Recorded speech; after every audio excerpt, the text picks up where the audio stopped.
નમસ્કાર. આકાશવાણી અમદાવાદ વડોદરા.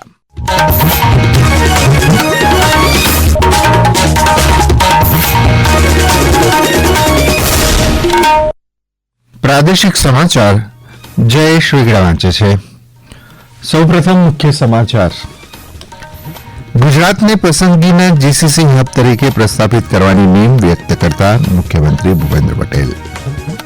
રાજ્યની તમામ આરોગ્ય સંસ્થાઓએ 12 માર્ચ 2025 સુધીમાં ફરજિયાત રજીસ્ટ્રેશન કરાવવું પડશે.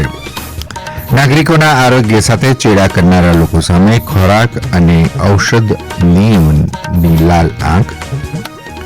છેલ્લા 3 વર્ષમાં અંદાજે 74,000 કરતાં વધુ કુટીર ઉદ્યોગ સાથે સંકળાયેલા કારીગરોને 634 કરોડ રૂપિયાની સબસીડીની સહાય અપાઈ. આજે પ્રયાગરાજમાં માઘી પૂર્ણિમાનું અમૃત સ્નાન. રાજ્ય મંત્રીમંડળના સભ્યો લગાવશે આસ્થાની ડૂબકી. અને અમદાવાદના નરેન્દ્ર મોદી સ્ટેડિયમ ખાતે ભારત અને ઇંગ્લેન્ડ વચ્ચે આજે મેચ રમાશે. મેટ્રો ટ્રેન સેવા રાત્રિના 12 વાગ્યા સુધી લંબાવાઈ. સમાચાર વિગતવાર. મુખ્યમંત્રી ભૂપેન્દ્ર પટેલે ગાંધીનગરમાં ગઈકાલે ગુજરાત વૈશ્વિક ક્ષમતા કેન્દ્ર નીતિ 2025-30નો શુભારંભ કરાવ્યો હતો. આ નીતિ અંતર્ગત રાજ્યમાં અંદાજે 250 નવા જીસીસીની સ્થાપનાનું લક્ષ્ય રાખવામાં આવ્યું છે. જીસીસી નીતિનો લક્ષ્યાંક નવીનતાને પ્રોત્સાહન આપવા સાથે વૈશ્વિક સ્તરે ગુજરાતને જીસીસી માટેનું અગ્રણી સ્થાન બનાવવાનું છે. આ નીતિના પરિણામે રાજ્યમાં 10,000 કરોડ રૂપિયાથી વધુનું રોકાણ અને 50,000થી વધુ નવી રોજગારીની તકોની સંભાવના છે. રાજ્યની તમામ આરોગ્ય સંસ્થાઓએ 12 માર્ચ 2025 સુધીમાં ફરજિયાત રજીસ્ટ્રેશન કરાવવું પડશે.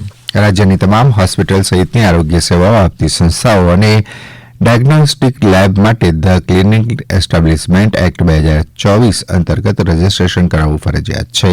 જરૂરી પ્રમાણપત્ર વિના કાર્યરત કોઈપણ આરોગ્ય સંસ્થાઓને 10,000થી 5 લાખ રૂપિયા સુધીના દંડની જોગવાઈ છે.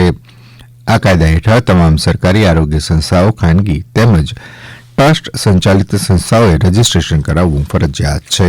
ગુજરાત યુનિવર્સિટીએ નેકનો A+ ગ્રેડ મેળવ્યો છે. ગુજરાત યુનિવર્સિટીને A+ ગ્રેડ મળતા 20 કરોડની જે ગ્રાન્ટ મળતી હતી તેની જગ્યાએ 100 કરોડ રૂપિયા સુધીની ગ્રાન્ટ મળશે. આ ઉપરાંત અન્ય યોજનાઓનો લાભ મળશે. A+ ગ્રેડ મળવાને કારણે વિદ્યાર્થીઓને ફાયદો થશે. વિદ્યાર્થીની ડિગ્રીમાં A+ ગ્રેડનો ઉલ્લેખ થશે, જેની એડમિશન અને જોબ ઓફરમાં ફાયદો થશે. ગુજરાત યુનિવર્સિટીના કુલપતિ ડોક્ટર નીરજા ગુપ્તાએ જણાવ્યું કે નેકને લઈને ગુજરાત યુનિવર્સિટી દ્વારા તમામ તૈયારીઓ કરવામાં આવી હતી. નેકના જે નિયમો હતા તે પણ પૂરા કર્યા હતા.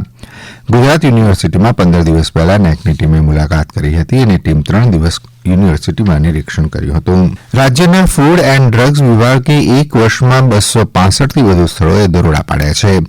દરોડા દરમિયાન 362 ટનથી વધુ અખાદ્ય વસ્તુઓ અને ભેળસેળયુક્ત વસ્તુઓ જપ્ત કરી નાશ કરવામાં આવ્યો છે. આ ચીજ વસ્તુઓની કિંમત લગભગ 10 કરોડ રૂપિયા જેટલી થાય છે. અહેવાલ સાંભળીએ. ગત વર્ષની અંદર જાન્યુઆરી 24થી ડિસેમ્બર 24 સુધીમાં આજે ભેળસેળ કરનારા તત્વો હતા એના સામે લગભગ 6.5 કરોડનો દંડ ફટકારવામાં આવેલ છે. ખાસ કરીને આ તહેવારોની અંદર અને સામાન્ય રીતે પનીરનો ઉપયોગ વધારે લોકો કરતા છે. એક પનીરને એક હેલ્ધી ફૂડ ગણવામાં આવે છે, તો પનીરની અંદર પણ અમુક લોકો ભેળસેળ કરતા માલુમ પડેલા છે અને એમને ત્યાંથી લગભગ અત્યાર સુધીમાં 50 ટન જેટલું પનીર અમે જપ્ત કરાવ્યું છે અથવા નાશ કરાવ્યું છે અને જેની કિંમત લગભગ 1.5 થી 1.5 કરોડ જેવી થવા જાય છે. ગુજરાત સાહિત્ય અકાદમી દ્વારા વર્ષ 2023 માટે કચ્છી ભાષાના ગૌરવ પુરસ્કાર અંગેની જાહેરાત કરવામાં આવી છે. જેમાં સાહિત્ય ગૌરવ પુરસ્કાર માટે વિશ્રામ ગઢવી અને યુવા ગૌરવ પુરસ્કાર માટે ડોક્ટર પૂર્વી ગોસ્વામીની પસંદગી કરવામાં આવી છે. આ નિર્ણય ગુજરાત સાહિત્ય અકાદમીના અધ્યક્ષ ભાગેશ જહાની અધ્યક્ષતામાં મળેલી સમિતિમાં લેવાયો છે. રાજ્યમાં છેલ્લા 3 વર્ષમાં અંદાજે 74,000 કરતાં વધુ કુટીર ઉદ્યોગ સાથે સંકળાયેલા કારીગરોને 634 કરોડ રૂપિયાની સબસીડી સહાય અપાઈ છે. કુટીર, ગ્રામોદ્યોગ, હાથ વણાટ અને હસ્તકલા ક્ષેત્ર સાથે સંકળાયેલા કારીગરોને આર્થિક રીતે વધુ સક્ષમ બનાવીને તેમને ગુણવત્તાયુક્ત જીવન જીવી શકે તે માટે સબસીડીની સહાય અપાય છે. મુખ્યમંત્રી ભૂપેન્દ્ર પટેલના માર્ગદર્શનમાં ગ્રામોદ્યોગ નીતિ 2024 અંતર્ગત આગામી વર્ષ 2025-26 માટે લોન રકમની મર્યાદા 8 લાખ રૂપિયાથી વધારીને 25 લાખ રૂપિયા સુધીની કરવામાં આવી છે. આ સમાચાર આપ આકાશવાણીના અમદાવાદ વડોદરા કેન્દ્ર પરથી સાંભળી રહ્યા છો. આ સમાચાર આપ અમારી YouTube channel AIR news Gujarat પર પણ સાંભળી શકશો. વધુ સમાચાર માટે અમારી વેબસાઇટ newsonair.gov.in/ગુજરાતી અને અમારા એક્સ હેન્ડલ AIR news_ABAD ને ફોલો કરશો. પ્રયાગરાજમાં આજે મહાકુંભનું માઘી પૂર્ણિમા સ્નાન ચાલી રહ્યું છે. આ સ્નાનનું વિશેષ મહત્વ છે કારણ કે તે કલ્પવાસના ખાસ વિધિના સમાપનનું પ્રતીક છે. આ વર્ષે 10 લાખથી વધુ કલ્પવાસીઓ તેમાં ભાગ લેશે. મહાકુંભમાં કલ્પવાસ ખાસ કરીને ફળદાયી માનવામાં આવે છે. એવું માનવામાં આવે છે કે માઘ પૂર્ણિમા સુધી પ્રયાગરાજમાં સંગમના કિનારે કલ્પવાસ કરવાથી 1000 વર્ષની તપસ્યાનું ફળ મળે છે. ઉત્તર પ્રદેશ સરકારે આ પ્રસંગે ખાસ ટ્રાફિક વ્યવસ્થા તેમજ મજબૂત સુરક્ષા વ્યવસ્થા કરી છે. અત્યાર સુધીમાં 46 કરોડથી વધુ ભક્તોએ પવિત્ર સંગમમાં સ્નાન કરીને શ્રદ્ધાનો અનુભવ કર્યો છે. આજે ગુજરાતના મંત્રીમંડળના સભ્યો અમૃત સ્નાનનો લાભ લેશે. તાપી જિલ્લામાં સરકારી કચેરીઓમાં ટ્રાફિક પોલીસની વિશેષ ડ્રાઇવ શરૂ કરાઈ છે. તાપી જિલ્લામાં સરકારી કચેરીઓમાં આવતા જતા કર્મચારીઓનું હેલ્મેટ, સીટ બેલ્ટ સહિતનું ચેકિંગ વ્યારા સેવા સદન બહાર ટ્રાફિક પોલીસ દ્વારા હાથ ધરવામાં આવ્યું હતું. વ્યારા સેવા સદન બહાર ટ્રાફિક પોલીસની વિશેષ ડ્રાઇવ દરમિયાન ટ્રાફિકના નિયમોનું ઉલ્લંઘન કરનાર કર્મચારીઓ વિરુદ્ધ દંડાત્મક કાર્યવાહી પણ હાથ ધરાઈ હતી. આ ડ્રાઇવની અંદર ખાસ કરીને જે સરકારી કર્મચારીઓ છે જે હેલ્મેટ વગર પોતાની ઓફિસે આવે છે તે ઉપર સખત કાર્યવાહી કરવાનો હુકમ આપવામાં આવેલ છે. અને આ જે સરકારી કર્મચારીઓ છે તે બાકીની જનતા માટે રોલ મોડલ છે. જનતાની અંદર ઘણી વખતે એવો સવાલ ઉભા થતા હોય છે કે આ સરકારી કર્મચારીઓ ઉપર તમે કાર્યવાહી કેમ નથી કરતા, પોલીસ ઉપર તમે કાર્યવાહી કેમ નથી કરતા. તે અર્થે આજ રોજ આ ડ્રાઇવનું આયોજન કરવામાં આવેલ છે. અમદાવાદના નરેન્દ્ર મોદી સ્ટેડિયમ ખાતે 3 મેચની ODI શ્રેણીમાં ભારત અને ઇંગ્લેન્ડ વચ્ચે આજે મેચ રમાશે. આ મેચ બપોરે 1:30 વાગે શરૂ થશે. યજમાન ટીમે પહેલાથી જ 2-0થી સરસાઈ સાથે શ્રેણી જીતી લીધી છે. આજની મેચમાં જીત માટે તે પ્રયાસ કરશે.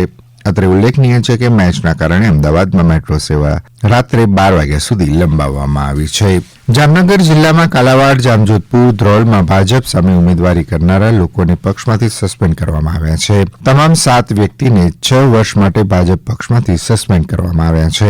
જામનગર જિલ્લા ભાજપ પ્રમુખ રમેશભાઈ મુંગડાએ આ અંગે વધુ માહિતી આપી હતી. જામનગર જિલ્લામાં નગરપાલિકાની 3 ચૂંટણી અને પેટા ચૂંટણીઓ 2 જામનગર તાલુકામાં જામવંથલી અને જોડિયા તાલુકામાં જોડિયા પેટા ચૂંટણી પણ યોજાઈ રહી છે. ત્યારે ભારતીય જનતા પાર્ટીના દરેક વોર્ડમાં, દરેક નગરમાં 4 કાર્યકર્તા લડી રહ્યા છે. ત્યારે ભારતીય જનતા પાર્ટીના સત્તાવાર ઉમેદવારની સામે જેમણે અમારા કાર્યકર્તાઓએ જેમણે ઉમેદવારી કરી છે, જેઓ અપક્ષ હશે, કોઈ સત્તાધારી પક્ષમાં હશે, એને ભારતીય જનતા પાર્ટી પ્રદેશની સૂચના પ્રમાણે જામનગર જિલ્લા ભારતીય જનતા પાર્ટીએ 6 વર્ષ માટે સસ્પેન્ડ કરવામાં આવેલા છે. સ્થાનિક સ્વરાજની ચૂંટણીમાં છોટાઉદેપુર નગરપાલિકાના 7 વોર્ડની 28 બેઠકો પર 99 ઉમેદવારોએ ઉમેદવારી નોંધાવી. મતદાન દિવસને ધ્યાનમાં રાખીને પૂરજોશમાં કામગીરી કરવામાં આવી રહી છે. ત્યારે જિલ્લા ચૂંટણી અધિકારી ગાર્ગી જૈન સ્ટ્રોંગરૂમની મુલાકાત લઈને EVM મશીન વિશેની માહિતી મેળવી હતી તેમજ અધિકારીઓને જરૂરી સૂચનો કર્યા હતા. સાબરકાંઠા જિલ્લાના હિંમતનગર તાલુકાના ગઢોડા ગામે રાજ્યપાલ આચાર્ય દેવવ્રતના અધ્યક્ષસ્થાને સ્વચ્છતા અભિયાનનો કાર્યક્રમ યોજાયો હતો. આ પ્રસંગે રાજ્યપાલે જણાવ્યું હતું કે પ્રત્યેક પરિવાર શુભ દિવસોની ઉજવણી એક વૃક્ષ વાવીને કરે તો સમાજને મોટું યોગદાન થશે. તેમણે વધુમાં જણાવ્યું હતું કે ભારતની સંસ્કૃતિ ગામડાની સંસ્કૃતિ છે. સ્વચ્છતા દરેક ગામ અને શહેરના વિકાસમાં મહત્વનો ભાગ ભજવે છે. પ્રત્યેક વ્યક્તિએ કચરો નહીં કરવાનો સંકલ્પ કરવો જોઈએ. અંતમાં મુખ્ય સમાચાર ફરી એકવાર. ગુજરાતને પસંદગીના GCC હબ તરીકે પ્રસ્થાપિત કરવાની નેમ વ્યક્ત કરતા મુખ્યમંત્રી ભૂપેન્દ્ર પટેલ. રાજ્યની તમામ આરોગ્ય સંસ્થાઓને 12 માર્ચ 2025 સુધીમાં ફરજિયાત રજીસ્ટ્રેશન કરાવવું પડશે. નાગરિકોના આરોગ્ય સાથે ચેડા કરનારા લોકો સામે ખોરાક અને ઔષધ વિભાગની લાલ આંખ.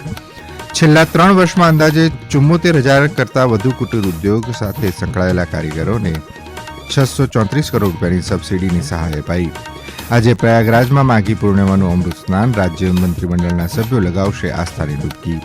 અને અમદાવાદના નરેન્દ્ર મોદી સ્ટેડિયમ ખાતે ભારત અને ઇંગ્લેન્ડ વચ્ચે આજે મેચ રમાશે. મેટ્રો ટ્રેન સેવા રાત્રિના 12 વાગ્યા સુધી લંબાવાઈ. આકાશવાણી અમદાવાદ વડોદરા કેન્દ્ર પરથી પ્રાદેશિક સમાચાર પૂરા થયા.